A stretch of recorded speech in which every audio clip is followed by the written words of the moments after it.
आपण या ठिकाणी दर्यापती म्हणून एक प्रदर्शन मांडलेलं आहे. त्या प्रदर्शनातून एक असं समजतंय की का शिवाजी महाराजांना आरमाराचं जनक म्हटलं जात होतं, काय सांगाल? शिवजयंती निमित्तानं शिवसेनेच्या वतीनं सातत्यानं वेगवेगळे उपक्रम राबवले जातात. यावर्षी आम्ही दर्यापती शिवराय हे प्रदर्शनी इथे ठेवलेली आहे. तर छत्रपती शिवरायांना father of navy, Indian navy असं म्हटलं जातं. आणि हे सगळं बघितल्यावर त्याचा इतिहास, सत्यता काय, कशा पद्धतीनं छत्रपती शिवरायांनी अशा पद्धतीनं दर्यावर आपलं राज्य निर्माण केलं होतं. आताच्या काळात जर बघितलं तर अमेरिकेच्या या युद्धनौका निघाल्या, इराणच्या निघाल्या, त्या काळातलं सगळं आरमार बघितलं आणि त्याच्यात मला असं वाटतं दर्यावरचं सगळं बघितलं नेव्हीचं, तर मला वाटतं एक अलौकिकपणा छत्रपती शिवरायांमधला दिसतो. आणि याचं माहिती संभाजीनगरकरांना झाली पाहिजे. ठीक आहे, लढाया लढल्या, जिंकणं हे आहेच, परंतु त्या काळात अशा पद्धतीनं स्थापन करणं, दर्यावर राज्य निर्माण करणं, पोर्तुगीज, इंग्रज, डच, हे काही सोपं काम नव्हतं. आणि म्हणून त्याचं प्रदर्शन इथं ठेवलं. जनतेचा मोठा सपोर्ट, पाठिंबा याला मिळतोय. शिरवळांबाबत एक रोहित पवार एक शंका व्यक्त केली आहे की शिरवळांनी विलिनीकरणबाबत आपली स्पष्ट भूमिका मांडली होती, त्यामुळे त्यांना अशा पद्धतीनं गुंतवलं जात असणार का, अशी शंका आहे. 35 जणांना कसं गुंतवणार, हे त्यांचं मत असेल, परंतु मंत्रालयात अशा पद्धतीनं लाचखोरी होणं, मंत्रालयात काय कुठेही होणं चुकीचंच आहे, पण मंत्रालयात होतं आणि तिथं त्या मजल्यावर पोलीस खात्याचे लोक घुसून मंत्रालयातल्या एका कर्मचाऱ्याला अटक करते. दुर्दैवाने लाजिरवाणे या महाराष्ट्रात मंत्रालयात जाताना सगळ्यात आधी छत्रपती शिवरायांचं दर्शन करावं लागतं. या छत्रपती शिवरायांची शिवशाहीचं राज्य या महाराष्ट्रात असावं. आणि मला वाटतं या शिवशाहीमध्ये किंवा या राज्यामध्ये अशा लाचखोरला कोणतंही स्थान असता कामा नये.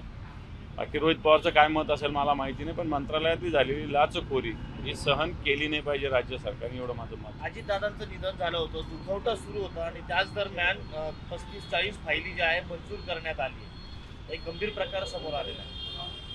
आपल्याकडे एक म्हण आहे ना, मड्याच्या टाळूवरचं लोणी खाणं, म्हणजे अतिशय घृणास्पद, लाजिरवाणा हा प्रकार आहे. जर झाला असेल तर ज्यांनी कोणी केलं असेल त्याला कारवाई केली पाहिजे. ज्या अशा पद्धतीनं फाईल्स मंजूर झालेल्या आहेत त्या थांबवल्या पाहिजे. भागवत कराड जे केंद्रीय अर्थ राज्यमंत्री राहिलेले आहेत, त्यांचं एक विधान समोर आलेलं आहे.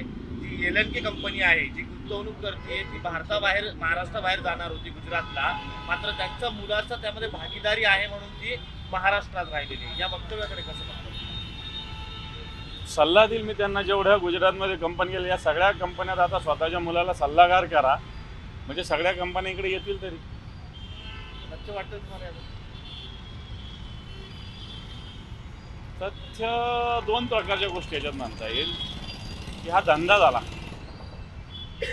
की मुलगा असला म्हणजे कंपनी इकडे. त्यांनी काही प्रेशर पण वापरला असेल ना, ते अर्थमंत्री होते ना, मुलाला त्याच्यात मुलगा डायरेक्टर आहे म्हणून ती कंपनी इकडे येते, म्हणजे जनतेशी काही घेणं देणं नाही आहे. जनतेचं चांगलं होईल, भलं होईल, बुरं होईल, वाईट होईल, काही घेणं देणं नाही. मुलगा डायरेक्टर ती कंपनी इकडे आली पाहिजे किंवा मुलगा डायरेक्टर आहे म्हणून ती कंपनी इकडे येते, हे म्हणणं मला असं वाटतं. किरीट सोमय्या काल संभाजीनगरमध्ये आले होते. त्यांनी संभाजीनगरमध्ये मोठ्या प्रमाणात ज्या नोंदी आहेत बर्थ सर्टिफिकेट संदर्भातल्या, ते अवैध असल्याचं सांगितलेलं आहे. त्याची चौकशी करे, महापौरांची त्यांनी भेट घेतलेली आहे. यावरती शिवसेनेची भूमिका काय असणार? नाही, याच्यामुळं किरीट सोमय्याने निश्चित अशा पद्धतीनं काय असेल चुकीचे सर्टिफिकेट दिले असं थांबवले पाहिजे. परंतु माझ्या कानावर असं आलंय ग्रामीण भागात सुद्धा, त्याच्यामुळे जे वेगवेगळे जात प्रमाणपत्र दिले जातात ते थांबलेले आहे. वड्याचं तेल वांग्यावर काढलं जातं. बऱ्याच जणांना, मुलांना आता शाळा कॉलेजला हे सर्टिफिकेट लागतात. निवडणुका आहे तो काळ सुद्धा आहे, त्यालाही सर्टिफिकेट लागतात. आता ग्रामपंचायतीच्या निवडणुका आहे त्यालाही त्याला सुद्धा प्रशासनाने थांबवलेलं आहे.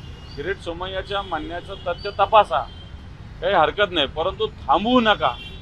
सरसगड गावाबरोबर किरडे रगू नका, अशा प्रकारची भूमिका आमची राहील. फ्रान्सचे राष्ट्रपती मुंबईमध्ये येत आहेत. मोठ्या प्रमाणात बॅनर लागलेले आहेत. त्या बॅनरवरून टीका होतीये विरोधी पक्षाकडे.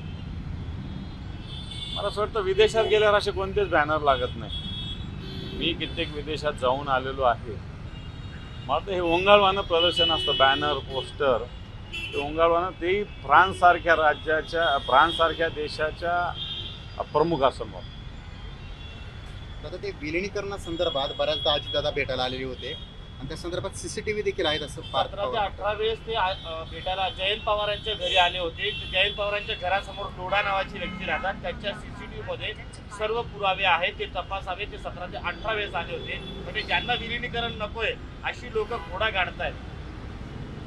तो त्यांच्या दोन्ही पक्षाचा मुद्दा आहे. मला असं वाटतं विलीनीकरण होणं न होणं त्याच्यावर आमच्यासारख्या त्रयस्थानी काही भूमिका मांडणं चूक आहे, परंतु भारतीय जनता पार्टी विलीनीकरण कधीच होऊ देणार. ब्लॅक बॉक्स संदर्भात देखील आता मत व्यक्त केली जात आहेत. तेव्हा ब्लॅक बॉक्स हा विमानातला असा म्हणजे ब्लॅक बॉक्सवरच सगळं विमानाचं सगळं इतिहास असतो. ब्लॅक बॉक्स का असतो की मोठा अपघात होऊ शकतो, सगळं नुकसान होऊ शकतं, पण ब्लॅक बॉक्सला कोणत्याही प्रकारचा धोका कधीच होत नाही. मला चांगलं आठवतं 10-20 वर्ष झाले असेल, त्याला चांगले 30 वर्ष झाले असेल, आपला एक ब्लॅक बॉक्स समुद्रातून कित्येक वर्षांनी आपण शोधला होता आणि तो सुस्थितीत होता. म्हणजे कित्येक वर्ष समुद्राच्या पाण्यात राहिल्यावर तो सुस्थितीत होता.